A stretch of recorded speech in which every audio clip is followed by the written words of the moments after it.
আসসালামু আলাইকুম। দেখতে পাচ্ছেন আমাদের একটা গাভীর দাঁত নড়ে, এর জন্য দাঁত কবিরাজে দাঁত বাড়িয়ে দিতেছে বেরি দিয়ে, মানে গরম করার পরে দাঁত এই মানে আপনার এটা আগুনে পোড়ার পরে দেখতে পাচ্ছেন গরম করে, প্রচুর গরম করে দাঁতে কাপাস তোলা এবং সরিষার তেল, রসুন বাটা দিয়ে, আদা দিয়ে এই দিদারে গরুর দাঁত। দেখা যাক আল্লাহর রহমতে গরু সুস্থ হয় কিনা। অনেকদিন যাবার দেখা যাচ্ছে গরুটা খায় না,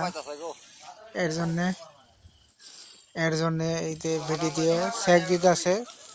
আপনারা দেখতে পাচ্ছেন যারা গরু খের কম খায়, যেমন দাঁত নড়ে, তাদেরকে এভাবে এই যে দেখতে পাচ্ছেন আগুন, এই যে বেরিয়ে আরেকটা তোলা হলো, আর গরম ধরে এই যে একটা আবার বাড়ানি হবে।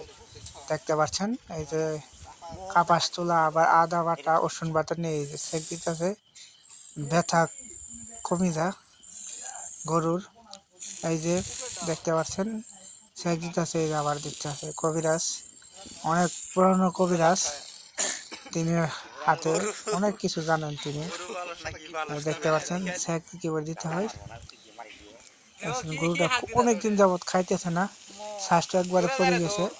2 মাসের গাভীন গরুটা।